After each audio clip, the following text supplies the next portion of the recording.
while my cancer was never gone, it was never progressing a lot. It was fairly stable. And then in December of 2019, I went for a PET, and I'm thinking, how is it, guys? And they say, well, you lit up like a Christmas tree. Earl, how did you find Carnivore? Well, David, first of all, thank you for letting me come on. How I found carnivores was kind of a little bit of an arduous journey. I'll give you a little background. In the mid 1980s, I had an abnormal glucose tolerance test, and so they sent me out to a dietitian. At that time, I was about 225 pounds, a former athlete in college, fairly athletic, fairly healthy. I went to the dietitian. Basically their guidance was, well, eat lots of healthy grains and pasta and vegetables, limit your protein and fat. So I'm like, okay, fine, that sounds fine to me. So that's what we did. I've got my wife and children. That's how we ate. So fast forward to 2014. At this time, I am 61 years old. I'm a metabolic train wreck. Uh, Full blown type 2 diabetes, taking two insulins twice a day. My weight actually peaked at an estimated 375 pounds. And I say estimated because when the scale only goes to 350, you're not really sure, but I do know that the wheel spun past the 350 mark. Um, I had severe sleep apnea. I still have sleep apnea, but not as bad. I was barely able to walk because of severe arthritis in both knees as well as in my spine. Had heart issues, high BP, and it had atrial fibrillation. So that was me in 2014. Probably not at 375. Maybe I do have a picture from right around then, actually several pictures where I was, I think, 340. And I was one of those guys. I always got you sure carry your weight well. You don't look like you weigh that much. Well, that's terrible, but I've got a large frame. So, okay, great. Pursuing my career, taking care of the family.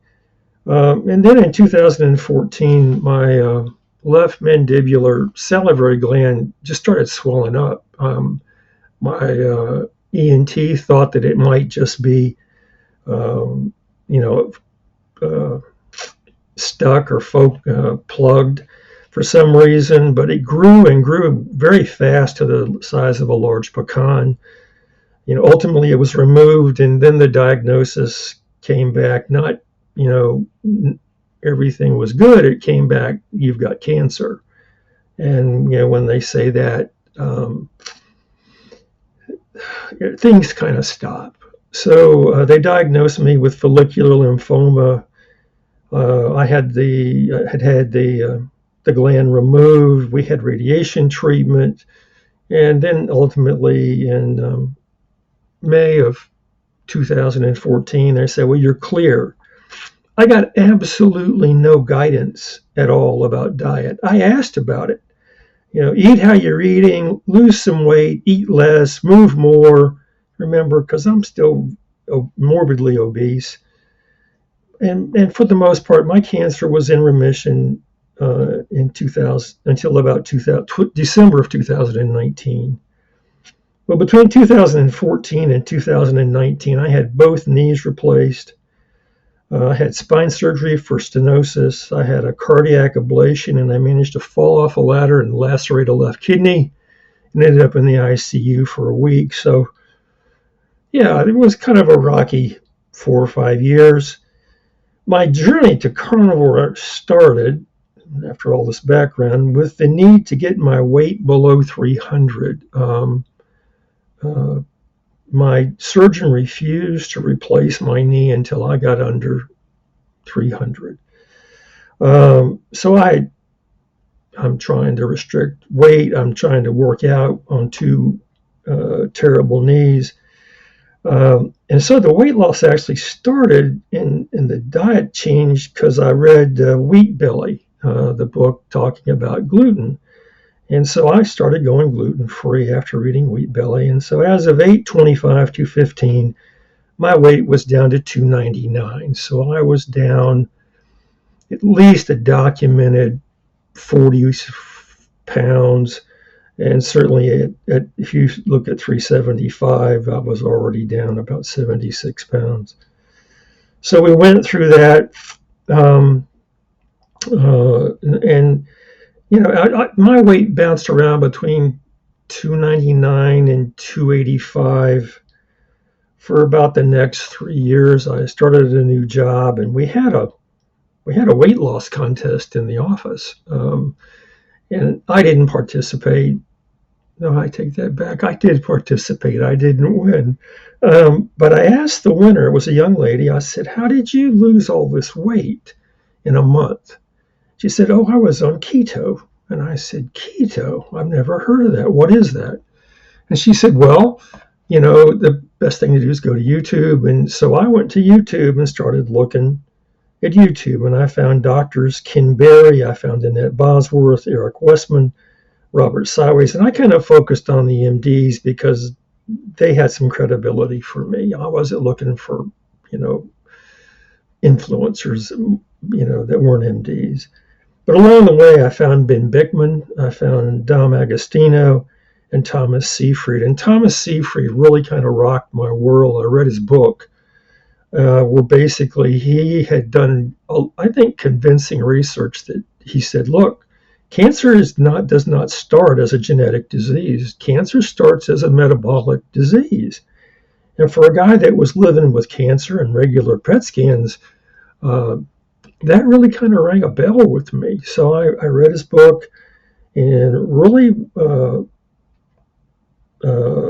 know, started focusing on keto, trying to get, at 20 grams a day or less, intermittent fasting. I was eating, most of the time, one time a week, no, one time a day.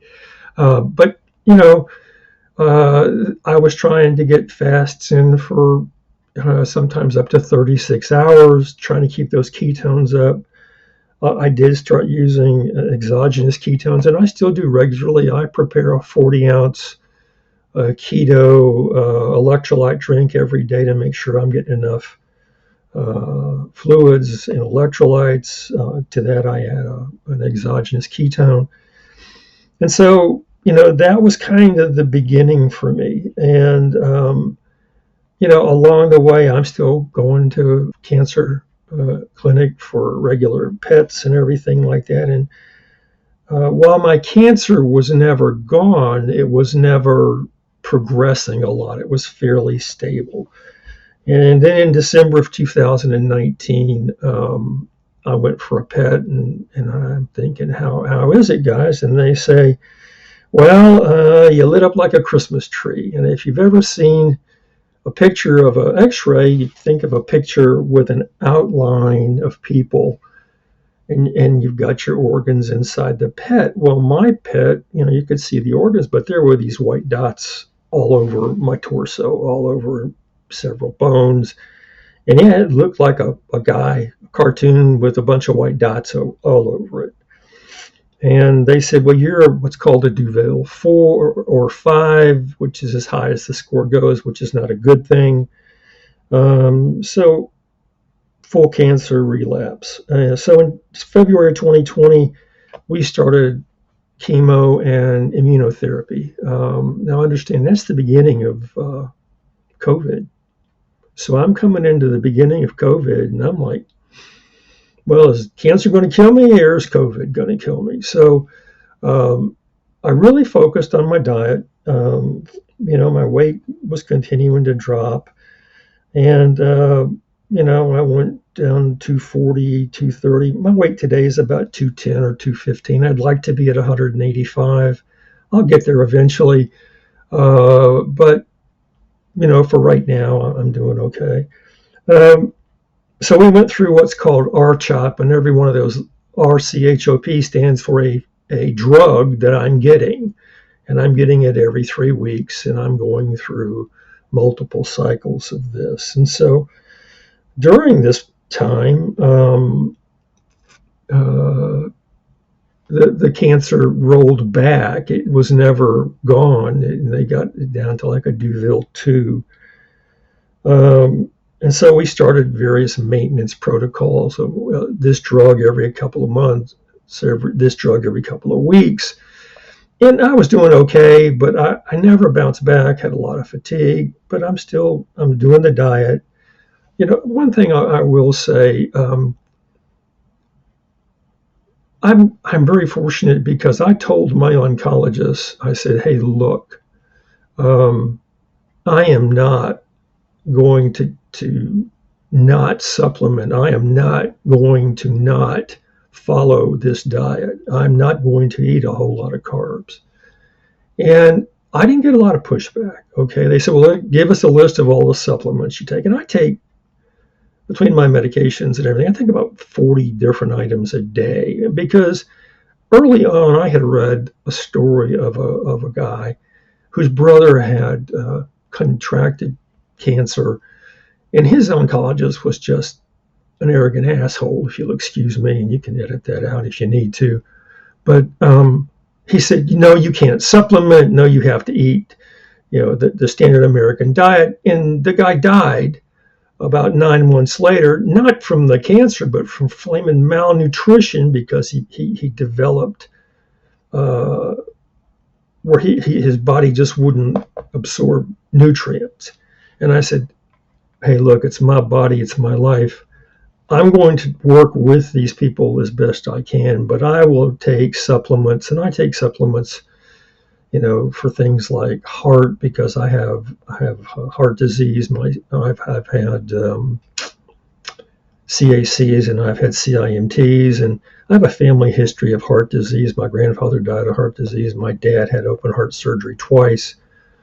And so me being on the standard American diet for the better part of my adult life, yeah, I wasn't surprised when I had a CAC that jumped from 50 to 250 to 500. Now then I got a CIMT, and so that's a risk. That's something I take, but I think I'm fortunate. I've tried multiple statins, and I'm allergic to statins. My body rejects statins. So, in 4 or 5 times I've had most of the statins they tried to put me on, and a couple I've tried, but I get severe bone pain. I get muscle fatigue. So I can't take statins. And frankly, the chemo that I'm on, inflammation, they finally, I think, are coming around. Inflammation drives heart disease. Saturated fat does not drive heart disease. And so, I've been keto since 2018, and if saturated fat was going to kill me, I'd be dead, because the only fats I consume, I got off seed oils because those are toxic. I use butter, I use lard, and I use ghee, and I use beef tallow. That's it, and a little bit of avocado oil, maybe a little bit of olive oil, but not much. And that's what I cook with, and I do everything from make my own mayonnaise to, I'm a guy, the cook, and I love to cook, so I cook most everything that we eat. My wife is not carbohydrate sensitive. It's a little tough. Early on when we did keto, we took the black bags, the trash bags, and filled them up with everything that had gluten and carbs, and threw them out 2 full big trash bags full of crap. So I'm off on a tangent, but so, I think along the way, I've stripped the diet down. No saturated fats. Only saturated fats, healthy fats. No seed oils. Limited. I love butter. Kerrygold. I can eat by the stick. So yeah, I think those have helped me to be where I'm at, because today's 2025, and I've been dealing with cancer that they say is not going to go away since 2014. And I'll tell you, I know I go to right now. I'm going to chemo every 3 weeks. I get 6 different drugs over the course of every cycle. So I go when I go, I look around me and I see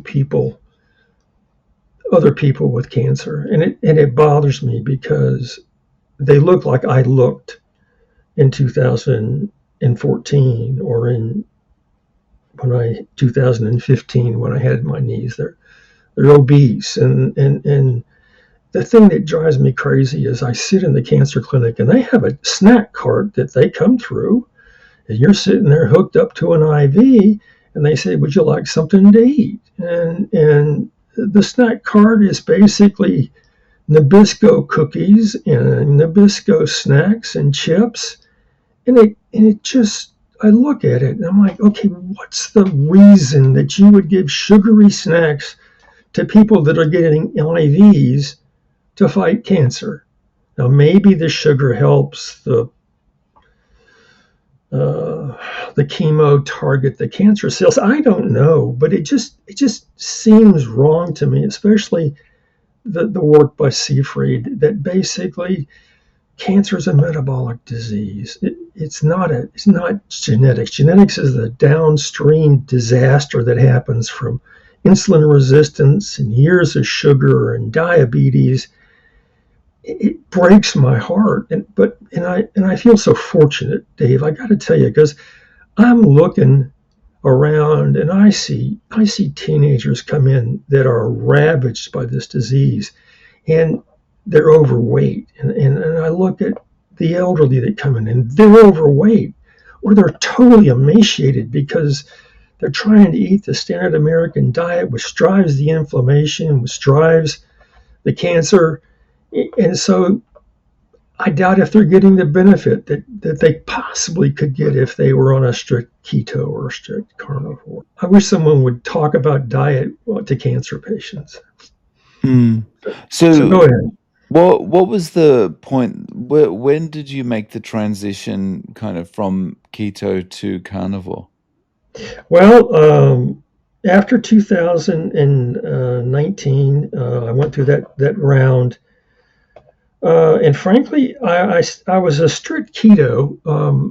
One thing about keto is that keto, I struggled with the carbs. I struggled with keeping the carbs down because, borrowing from Dr. Sowers, I'm a carb addict. There's carbs I love. I mean, bread and butter, creamy things like custardy yogurts that are sweetened and ice cream. I don't have a stop button for that stuff, so I have to stay away from that. And so keto was hard for me. I still use a carb counter, but then in 2024, I heard Ben Bickman respond to a question, and in that the question was, Ben, what would you do if you had cancer? And he thought a moment and he said, I would get on the lowest carbohydrate diet that I possibly could and stay there. I mean, it just, and for some reason, now this is November of 2024, it struck me. I said, well, I'm on a low carb diet, but there is a lower one, and it's carnivore. I'd been watching Ken Berry and the beef, butter, and eggs challenges. And so beef, butter, and eggs, and that was it. So in November 2024, going into the holidays, um, I started carnivore, and start, and that's it. And so I've been uh, essentially carnivore, or to borrow from Dr. Berry, ketovore, um, since then. I start every day full blown keto, not keto, carnivore. My day starts with a 2 to 4 egg omelet with cheese, some coffee with cream, and that's pretty much it. That's around midday, and then at night it's typically ribeye or sirloin. My bride will have a baked potato. I'll typically have nothing. I'll just have more meat. And sometimes I'll mix up some meat that I'll have some leftover chicken to go with the steak, and that's it. Um, Now, so November. So one thing I've run across, because here we are today, is so in November I started, but in January of 2025 I had another PET scan, um, and the cancer had been progressing fairly slowly. Um, the PET scan showed a total relapse, Duville 5. Uh, Probably the worst PET scan I've ever had. I mean, the dots were all over. I had lesions on my spine now, which is very scary, and in the bones. And I'm at that point. I'm 72 years old, right? I'm not as fit as I was back in 2019. So, and the other thing is this, they said, well, you were going to have to do chemo and immunotherapy a second time, and it's going to be difficult, and it has been. And they said it's probably not going to be as effective as the first time. Okay, so back in 19, yeah, it kind of knocked the cancer back. Here it is the second time around. They're like, look, we don't want to get your hopes up. We're expecting some nominal remission, but don't expect it to be as good as last time. So since February, I've been going and having that, and I've been carnivore. Not perfect. I ran into some issues with sleep apnea, and I'm trying to figure this out. If I am hardcore carnivore, there's a score called where it tests the number of hypopneas and apneas you have a night. AHI is what they call it. My scores, anything under 5 is controlled. Anything over 5 is not controlled. When I get some wildly high scores, I'm talking 18 to 25. And what that means is between the blockages in the throat and stopping breathing, that's the number of times per hour that happens. So with an 18, it's 18 times an hour. It's 25 times an hour. I found if I add some fiber, prebiotic fiber, or some keto fermented vegetables, and that's about all I eat, that the score improves. I'm still experimenting with that. I'll tell people I'm a walking pharmaceutical experiment and dietary experiment. So, but the day starts again with meat, beef, butter, bacon, and eggs, and because that's what I've been doing. Now, here's what's amazing. I've had no nausea, and I know people that live over the toilet when they do chemo. Um, I'm still able to drive myself there and back. Along the way, I've actually been hospitalized because I developed a fever, and my wife and I had end of life discussions because we weren't sure about the fever. I was there 5 days. The worst place to try and maintain a healthy diet is in a hospital. The food they feed you is loaded with seed oils, and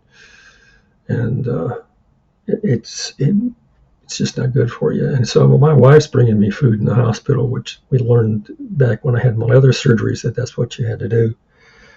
So I came out of the hospital, and I've been on antibiotics for over a month to try and make sure I don't get a fever. By the grace of God, I'm fever free. So there we go. The drugs wreak havoc with my blood sugars, which scares me because I know elevated blood sugars means elevated insulin, and that's not good. And I have terrible fatigue, but at the same time, I'm still able to function. And so we had another PET scan right now about 3 weeks ago, and we had hoped for a nominal, excuse me, I'm checking my notes. Um, we had hoped for a nominal improvement, maybe go from a Deauville 5 to a Deauville 3 or something like that. And I noted when they did the PET scan, it wasn't a very long PET scan based on other ones I had taken, which I thought was kind of weird. And so we got the results, and it's a complete remission. The exact words were, there is no evidence of the previously seen cancer, and there is no new disease. That is a complete remission. Okay? So I went from a Deauville, if you will, 5 to a Deauville 1. So as a disciple of Jesus Christ, I give him the glory and credit for this mercy, but also the excellent treatment I received from the team. And I'm still stunned because it was beyond anything that I wildly expected to have a PET scan just halfway through my program to show that it was just knocking the snot out of the cancer. So today I sit here. I am still going through cancer treatments, but I'm in remission. The treatments are difficult. I won't deny that. But I'm looking forward to getting through the 6th cycle, the last one, and getting my strength back and pursuing things that I want to pursue. And today, as the treatments continue, I will tell you, I don't believe I would be here right now had I not found keto and ultimately carnivore. My family will tell you that cancer saved my life, as I was a metabolic train wreck headed for an early grave. I wish I had found keto carnivore sooner. And the reason I wanted to do this is so anybody out there that's battling cancer, don't listen to any dietary nonsense if it's not low carb, if it's not carnivore. I mean, I'm big on carnivore. I understand some people have to adjust it, get some veg in there. But keto carnivore is the way to eat if you're trying to deal with cancer, because as Dr. Seyfried has shown in his research, glucose and glutamine are the primary fuels, the metabolic fuels that cancer uses to grow. And if you're strict with your diet, you're cutting off the glucose for sure. And there are things you can add like green tea with bergamot and stuff like that that lowers glutamine. And until the cancer community wakes up about the fact that we need to look at Seyfried's work and apply it regularly, you're going to have to do it yourself. And so my only hope and message is cancer loves sugar. Carnivore and keto cuts the supply of sugar to cancer. And so that's the whole reason I wanted to do this, Dave, and thank you. So, congratulations. Thank you. So, the status of things now is you said the 6 cycles, so you still have one more cycle of chemo to No, go? Like, how does that work? no. Well, basically, the way the chemo works now is I actually have a cycle consists of going in 1 week, getting 5 drugs, coming back a week later, getting 5 drugs again, but one of them is different, taking a week off, and then starting over. So as of right now, I have been through 4 of those cycles, and I have 2 more to go. So hopefully that would be in June. I should be wrapped up. And then normally they would go into some kind of maintenance protocol. And again, based on my past experience, I would expect to begin to get stronger and more energetic because this time around it has been harder. Fatigue has been dramatically worse, but I keep doing what I can. I haven't had the energy to work out, which that becomes kind of a re-emphasizing cycle. If you don't move, if you don't get on the treadmill, if you don't take a walk or lift the weights I lift, you get out of shape. And so, again, doing what I can. Yeah, and so again, the follicular lymphoma, the classic Hodgkin's, like I don't know if I mentioned it, maybe I did, but I have two cancers at once. My wife says I'm not a unicorn, but a narwhal, because that is very, very rare for someone to have two cancers at one time. I have follicular and I have classic Hodgkin's.